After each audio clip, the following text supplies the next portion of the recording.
This is the story of every Indian child. When parents become strangers, friends mannequins, and teachers a pack of wild animals. Equations twist and turn until they become a noose around your neck. You look up for an answer, a ray of light, a guiding hand.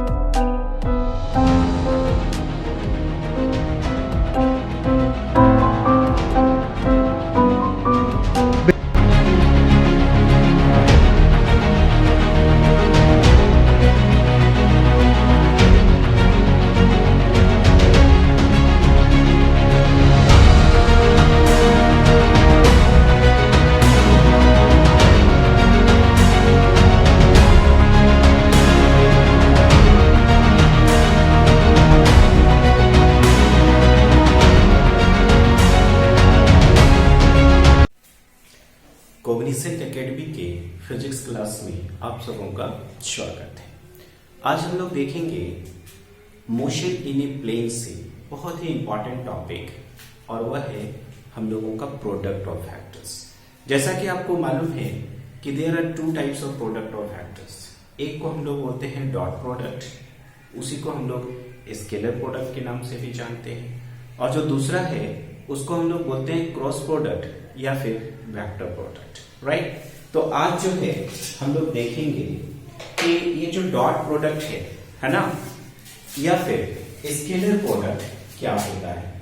तो सबसे पहले जो है आज हम लोग देखेंगे dot product, या फिर इसी को हम लोग बोलते हैं scalar product of two vectors. दो वेक्टर्स के बीच में ये जो डॉट प्रोडक्ट है या जो स्केलर प्रोडक्ट है वो एक्चुअल में होता क्या है, व्हाट इज डॉट प्रोडक्ट और स्केलर प्रोडक्ट, इसको आज हम लोग इस वीडियो में देखने जा रहे हैं। सपोज करिए if we have two vector quantities, एक वेक्टर क्वांटिटी जो है ए है और दूसरा वेक्टर क्वांटिटी क्या है, बी है। तो ये जो डॉट प्रोडक्ट है वो एक्चुअल में क्या होगा। तो if A and B are two vector quantity, then A dot B is defined as AB cos theta। इसको हम लोग डिफाइन कर सकते हैं AB cos theta से, या फिर इसी को हम लोग लिख सकते हैं A dot B is equal to modulus of A modulus of B cos theta। तो यहाँ पे ये जो थीटा है कौन सा एंगल को लेंगे हम लोग। तो देखिए यहां पर सपोज करिए एक वेक्टर क्वांटिटी जो है, ठीक है, वह क्या है। तो सिंपल हम लोग कह रहे हैं ये वाला जो एक वेक्टर क्वांटिटी है ये हम लोगों का ए है, ठीक है। दूसरा जो वेक्टर क्वांटिटी है ये क्या है, बी है, और इन दोनों के बीच में बनने वाला एंगल जो है ये है हम लोगों का क्या, थीटा, ठीक है। तो एक वेक्टर क्वांटिटी जो है ए है, दूसरा वेक्टर क्वांटिटी जो है बी है, और इन दोनों के बीच में बनने वाला एंगल जो है वो थीटा है।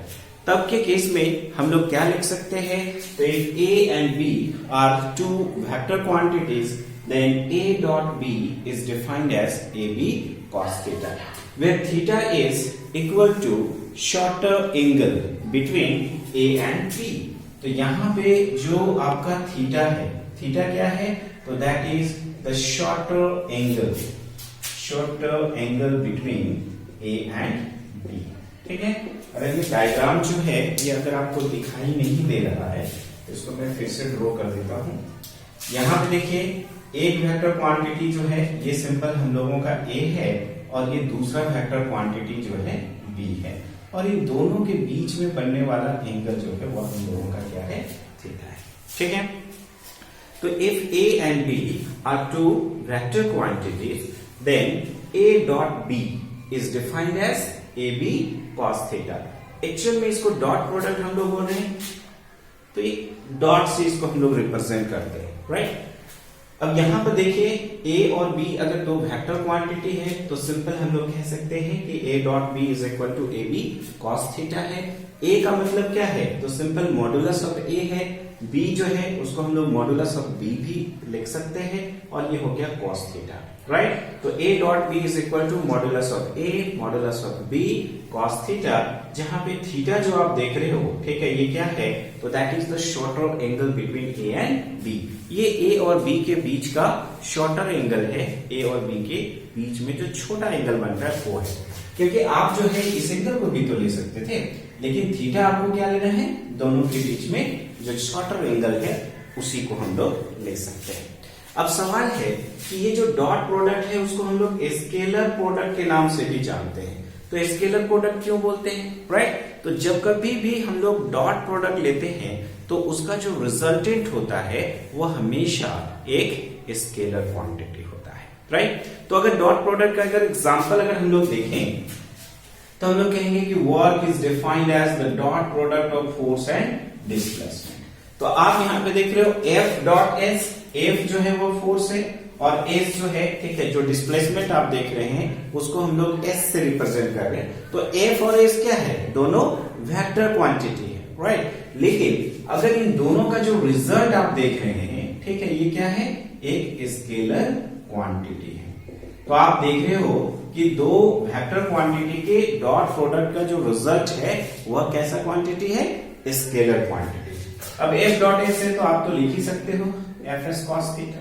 अगर हम लोग दूसरा एग्जांपल्स अगर हम लोग देखें, दूसरा एग्जांपल जो है अगर हम लोग देखें तो हम लोग लिख सकते हैं पावर जो है P इज इक्वल टू होता है F डॉट V। तो आप यहां पर भी देख रहे हो कि फोर्स और वेलोसिटी ये दोनों वेक्टर क्वांटिटी हैं, लेकिन इन दोनों का जो रिजल्टेंट है दैट इज पावर, और ये पावर जो है, ठीक है, वह क्या है, एक स्केलर क्वांटिटी है। तो जब कभी भी हम लोग डॉट प्रोडक्ट का रिजल्ट जो देखते हैं वो हमेशा एक स्केलर क्वांटिटी होता है। दैट्स व्हाई हम लोग डॉट प्रोडक्ट को स्केलर प्रोडक्ट के नाम से भी जानते हैं।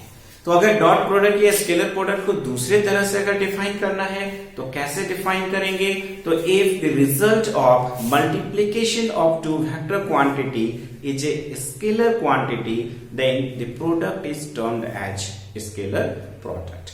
कहने का मतलब है कि दो वेक्टर क्वांटिटी का डॉट प्रोडक्ट का जो रिजल्ट है वो हमेशा स्केलर ही होगा। तो चूंकि डॉट प्रोडक्ट का रिजल्ट हमेशा स्केलर क्वांटिटी होता है, यही वजह है कि हम लोग डॉट प्रोडक्ट को स्केलर प्रोडक्ट के नाम से भी जानते हैं, राइट।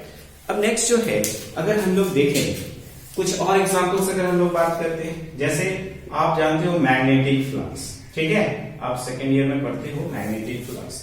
तो मैग्नेटिक फ्लक्स जो है, ठीक है, ये क्या है, तो B डॉट A होता है। यहां पर B जो है मैग्नेटिक फील्ड इंटेंसिटी है और A जो है सरफेस एरिया, जो जिसको एज अ वेक्टर ट्रीट करते हैं, यहां पर उसको बोला जाता है एरिया वेक्टर। तो यहां पर ये दोनों के दोनों वेक्टर जो है B डॉट A, उनका रिजल्टेंट क्या है, मैग्नेटिक फ्लक्स है, और ये जो मैग्नेटिक फ्लक्स है वो भी हम लोगों का एक स्केलर क्वांटिटी है, ठीक है। और यही वजह है, ये भी स्केलर क्वांटिटी है, यही वजह है, ठीक है, कि हम लोग ये जो डॉट प्रोडक्ट है उसको स्केलर प्रोडक्ट का भी नाम देते हैं। नेक्स्ट जो है हम लोग देखते हैं कुछ स्पेशल केसेस। ये जो डॉट प्रोडक्ट है उसके कुछ स्पेशल केसेस जो हैं एंगल से रिलेटेड होंगे, वो कौन कौन से होंगे यहां पर हम लोग देखते हैं। अगर हम लोग देखें स्पेशल केसेस, तो स्पेशल केसेस जो है इसमें सबसे पहले हम लोग देख रहे हैं कि when theta is equal to 0 degree. अब वेक्टर में ये जो थीटा है 0 डिग्री हम लोग कब लेते हैं, तो जब दो वेक्टर क्वांटिटी का डायरेक्शन अगर सेम होता है देन दैट टाइम थीटा जो है वो क्या लिया जाता है, 0 डिग्री। तो या तो वह दोनों के दोनों जो है स्ट्रेट पाथ पे मूव कर रहे हैं, दोनों के दोनों वेक्टर का डायरेक्शन सेम है, या दोनों जो है एक दूसरे के पैरेलली मूव कर रहे हैं, तब भी जो है यहां पर हम लोग देखते हैं कि थीटा का वैल्यू जो है 0 डिग्री होगा। और इस केस में अगर हम लोग a डॉट b का वैल्यू निकालें तो ये क्या हो जाएगा, ए बी cos 0 डिग्री। अब ये जो cos 0 डिग्री है, राइट, तो इस cos 0 डिग्री का वैल्यू जो है वो होता है 1। तो इस तरह से a dot b is equal to हो जाएगा ए बी, और ये जो है डॉट प्रोडक्ट का क्या है, मैक्सिमम वैल्यू है। दूसरा जो है अगर हम लोग देखें when theta is equal to 180 degree. अब थीटा जो है अगर 180 डिग्री कहने का मतलब क्या है कि दो वेक्टर क्वांटिटी जो डायरेक्टेड हैं एक दूसरे के अपोजिट, तो अपोजिट डायरेक्शंस होंगे। अगर एक वेक्टर जो है ए इधर जा रहा है तो दूसरा वेक्टर बी जो है वह इन दोनों के अपोजिट डायरेक्शंस में होगा, राइट। तो यहां पर अगर हम लोग देखें तो a dot B is equal to हम लोग लिख सकते हैं ए बी cos 180 डिग्री, और cos 180 डिग्री का वैल्यू होता है -1, और इसीलिए हम लोग लिख सकते हैं कि a dot B is equal to -ab। लेकिन ये वैल्यू जो है ये भी मैक्सिमम ही है, क्योंकि यहाँ पर नेगेटिव वेक्टर जो है वो क्या होता है, तो negative vector is another vector having magnitude is same but drawn in opposite direction, right? तो जैसे अगर मान लिया जाए कि एक वेक्टर क्वांटिटी जो है उसका डायरेक्शन इधर है, राइट? तो अगर उसका डायरेक्शन को जस्ट अपोजिट कर देंगे तो उसकी मैग्नीट्यूड तो नहीं बदल जाएगी, राइट? तो यहाँ पर इसका जो लेंथ है और इसका जो लेंथ है दोनों सेम होगा। ठीक उसी तरह से अगर हम लोग यहाँ पर देखते हैं कि जब थीटा 0 डिग्री है तो ए डॉट बी का वैल्यू ए बी है, राइट? जब थीटा 180 डिग्री है तो ए डॉट बी का वैल्यू -ab है, तो है तो ए बी ही, नेगेटिव साइन जो है यहाँ पर डायरेक्शंस को रिलेटेड करता है, दैट्स व्हाई इन दोनों का वैल्यू जो है सेम होगा। तो दोनों ही परिस्थितियों में डॉट प्रोडक्ट का वैल्यू जो है वो क्या आ रहा है, मैक्सिमम आ रहा है। थर्ड वन जो है और इंपॉर्टेंट वन क्या है कि when theta is equal to 90 degree, अगर दो वेक्टर क्वांटिटी के बीच में बनने वाला एंगल जो है वह कितने का है, 90 डिग्री का है, तब के केस में क्या होगा। सपोज करिए आप देख रहे हो एक वेक्टर ए हो गया, दूसरा वेक्टर जो है बी ये वाला हो गया, और दोनों के बीच में जो एंगल है theta that will be equal to 90 degree. तो ए और बी इन दोनों के बीच में बनने वाला एंगल कितना है, 90 डिग्री। तब के केस में डॉट प्रोडक्ट की अगर हम लोग बात करें तो A dot B is equal to A B cos 90 degree, और cos 90 डिग्री का वैल्यू एज यूजुअल कितना होता है, 0। तो इस तरह से अगर हम लोग देखें तो a dot b is equal to हो जाएगा 0। तो it is the condition, it is the condition for two vectors are perpendicular to each other.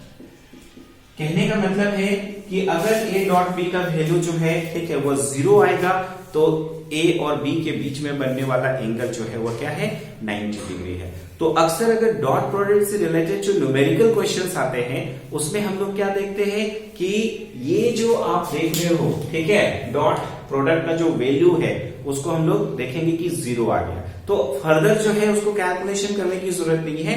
a dot B का वैल्यू अगर 0 आ गया दैट मीन्स अंडरस्टूड है कि थीटा का वैल्यू जो है वो क्या है, 90 डिग्री है। तो वेक्टर a का वैल्यू दिया हुआ रहेगा, b का वैल्यू दिया हुआ रहेगा, और कहेगा कि इन दोनों के बीच का एंगल कितना है। तो आपको सिर्फ सबसे पहले जो है डॉट प्रोडक्ट निकालना है, और अगर डॉट प्रोडक्ट का वैल्यू जो है यानी कि a डॉट b का जो वैल्यू है अगर 0 आता है तो आप डायरेक्टली लिख सकते हो कि थीटा इज इक्वल टू कितना है, 90 डिग्री है, ठीक है। अगर 0 नहीं आए तब के केस में आपको क्या करना होगा, तो आपने पढ़ा है, ठीक है, कि a dot b is equal to क्या होता है, तो modulus of a modulus of b cos theta. तो सबसे पहले जो है ये तीन चीजें आपको निकालनी है, a डॉट b, अगर a डॉट b का वैल्यू 0 आया दैट मींस थीटा तो सीधा 90 डिग्री हो गया, नहीं आया तो a डॉट b का वैल्यू आया, मॉडुलस ऑफ a निकालिए, ठीक है, मॉडुलस ऑफ b निकालिए, और इन दोनों का वैल्यू जो है यहाँ पे रख के देन आपका थीटा का वैल्यू फाइंड आउट कर लीजिए। तो ये हो गया हम लोगों का special cases regarding dot product. Next जो है हम लोग क्या देखेंगे, इसकी क्या प्रॉपर्टीज है, what are the properties of dot product, जिससे रिलेटेड जो है आपको क्वेश्चंस जो है पूछे जाएंगे। तो यहाँ पर देखिए प्रॉपर्टी जो है इसमें कुछ ऐसे बातें जो है जो हम लोग ऑलरेडी अभी पढ़े हैं वहीं से कंक्लूजन से हम लोगों का निकलेगा।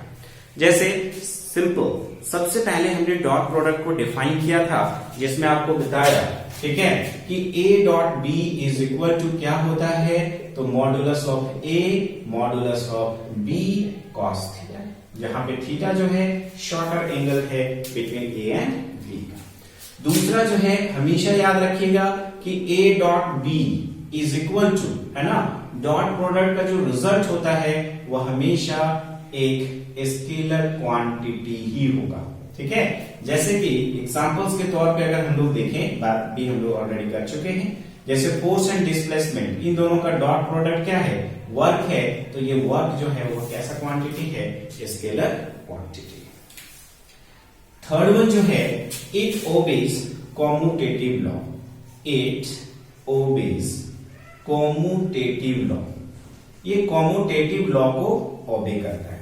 ये कॉम्यूटेटिव टर्म जो है इसका क्या मतलब है, तो अगर सपोज करिए एक वेक्टर क्वांटिटी ए है, इसको हम लोग बी के साथ डॉट कर रहे हैं, तो A dot B is equal to अगर क्या आ गया, बी डॉट ए आ गया। कहने का मतलब हम लोग कह सकते हैं कि ये कॉम्यूटेटिव लॉ को क्या कर रहा है, ओबे कर रहा है, कॉम्यूटेटिव लॉ को फॉलो कर रहा है। नेक्स्ट वन जो है, अगर हम लोग देखें, मान लिया जाए कि A dot into B plus C है, तो इसको क्या लिखा जा सकता है, तो आप लिख सकते हो ए डॉट बी प्लस, इसको हम लोग लिख सकते हैं ए डॉट सी। तो A dot into B plus C अगर है, तो इसको हम लोग आसानी से लिख सकते हैं A dot B plus A dot C, और ऐसा लिखा जा सकता है, इसीलिए इसको हम लोग लिखते हैं कि इट ओबेज डिस्ट्रीब्यूटिव लॉ। ये किसको ओबे करता है, तो डिस्ट्रीब्यूटिव लॉ को ओबे करता है। नेक्स्ट जो है, अगर हम लोग देखें कि अगर एक वेक्टर क्वांटिटी को सेम उसी वेक्टर क्वांटिटी के साथ अगर आप डॉट कर दो, तो रिजल्टेंट क्या आएगा, तो A dot A is equal to हमारा क्या हो जाएगा, ए कॉस 0 डिग्री। क्योंकि अगर एक वेक्टर क्वांटिटी को सेम उसी वेक्टर क्वांटिटी के साथ जो है अगर हम लोग प्रोडक्ट कर रहे हैं, तो थीटा का वैल्यू यहाँ पर क्या लेना है, 0 डिग्री। तो ए कॉस 0 डिग्री, कॉस 0 डिग्री का वैल्यू 1, तो यहाँ पे बच जाएगा ए स्क्वायर, यानी कि A dot A is equal to क्या हो जाएगा, ए स्क्वायर। हमने देखा कि अगर डॉट प्रोडक्ट के केस में अगर हम लोग लेते हैं कि दो वेक्टर क्वांटिटी का डायरेक्शन अगर सेम है, तो ए डॉट बी का वैल्यू जो है वो मैक्सिमम होता है, दैट इज ए बी। अगर दो वेक्टर क्वांटिटी जो है अगर अपोजिटली डायरेक्टेड हैं, तो डॉट प्रोडक्ट का वैल्यू जो है नेगेटिव में आएगा, that is minus A B. कहने का मतलब है कि थीटा के वैल्यू पे डिपेंड कर रहा है कि डॉट प्रोडक्ट का वैल्यू जो है वह पॉजिटिव में आएगा या फिर नेगेटिव में आएगा। ठीक है, अगर दो वेक्टर क्वांटिटी के बीच का एंगल जो है, ठीक है, वो आपका 90 डिग्री है, तो हम लोग देखते हैं कि ए डॉट बी का वैल्यू जो है वह क्या आता है, 0। अब इसके अलावा जो है, जो हमारे लिए बेहद इंपॉर्टेंट है न्यूमेरिकल पर्सपेक्टिव से, तो उस कैरेक्टरिस्टिक्स को हम लोग जो है अलग से देख रहे हैं, that is in case of unit vectors, right. तो यहां पर देखो, in case of unit vectors जो है हम लोग किस तरह से डॉट प्रोडक्ट्स जो है उसको इस्तेमाल करते हैं। अगर हम लोग बात करते हैं यूनिट वेक्टर की, तो यूनिट वेक्टर जो है वह क्या है, तो जैसा कि आप लोग जानते हो, है ना, क्या है यूनिट वेक्टर, तो ए वेक्टर हुज मॉड्यूलस इज 1, एक ऐसा वेक्टर क्वांटिटी जिसका मॉड्यूलस, जिसका मैग्नीट्यूड जो है वह कितना होता है, 1 होता है, and it is directed in the specified direction, और हमेशा जो है उसकी एक स्पेसिफाइड डायरेक्शन होती है, राइट। तो यहां पर अगर हम लोग लिखते हैं आई कैप, यहां पे लिख रहे हैं जे कैप, और ये जो आप देख रहे हैं, ठीक है, ये क्या है, जेड एक्सिस है, जिसके लिए हम लोग के कैप जो है वो दिखाते हैं। तो आई कैप, जे कैप और के कैप ये क्या है, यूनिट वेक्टर्स है। इनफैक्ट ये जो यूनिट वेक्टर्स है उसको हम लोग रिप्रेजेंट करते हैं ए कैप से, ठीक है, मतलब जो भी वेक्टर है उसके ऊपर जो हम लोग कैप लगाते हैं। कहने का मतलब है कि ए कैप का मॉड्यूलस जो है वो कितना होगा, 1 होगा, और उसकी एक जो है स्पेसिफाइड डायरेक्शन जो है वह होगी, राइट। तो आई कैप, जे कैप और के कैप ये तीनों क्या हैं, यूनिट वेक्टर्स हैं, along X axis, Y axis and Z axis respectively. तो जब कभी भी आई कैप लिख रहे हो किसी क्वांटिटी के साथ, जैसे कि 2 आई कैप लिख रहे हैं, मतलब वो 2 यूनिट्स एक्स एक्सिस की तरफ है।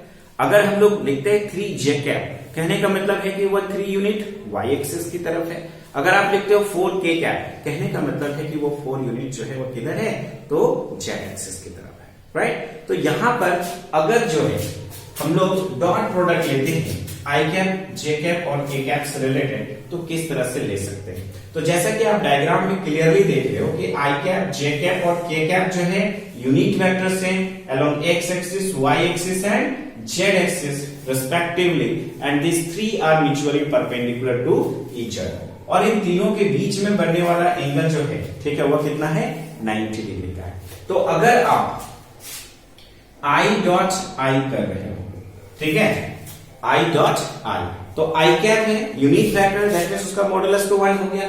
तो हम लोग क्या जानते हैं कि A dot B is equal to होता है ए बी कॉस थीटा। तो I cap dot I cap, तो आई कैप का मॉडुलस कितना हो गया, 1, इसका भी 1, और यहां पर लेंगे cos 0 डिग्री, और cos 0 डिग्री का वैल्यू जो है वह भी 1, तो फाइनली हो जाएगा 1। दैट्स वाई हम लोग लिखते हैं I dot I is equal to 1। ठीक उसी तरह से J डॉट जे भी 1 हो जाएगा, और K डॉट के जो है ये भी 1 हो जाएगा, राइट।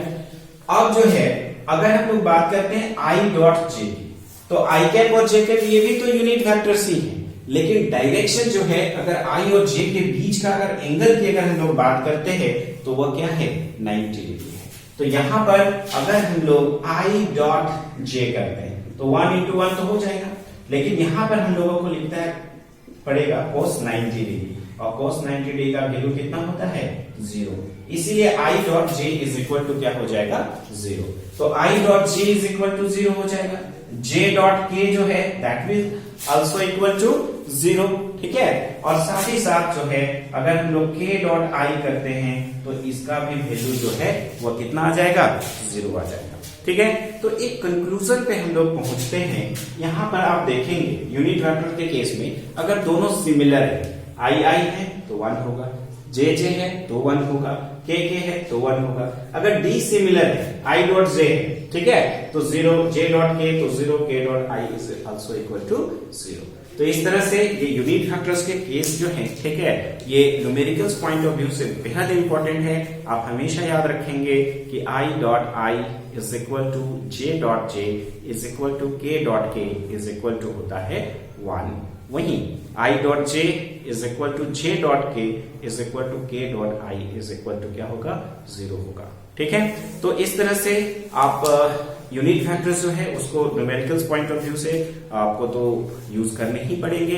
तो आप जो है ज्यादा से ज्यादा न्यूमेरिकल्स बनाइए। एंगल से रिलेटेड क्वेश्चन जो है डॉट प्रोडक्ट से बहुत ज्यादा आते हैं एग्जामिनेशंस में, तो आपको जो है प्रैक्टिस करने की जरूरत है। मैं आगे आने वाले क्लासेस में कुछ वीडियोस जो है न्यूमेरिकल्स के भी बनाऊंगा, जहां पे मैं थोड़ी प्रैक्टिस जो है आपको करा दूंगा। ओके, अगर ये वीडियो जो है आपको पसंद आया देन आप इस वीडियो को लाइक करिए, सब्सक्राइब करिए। Thank you.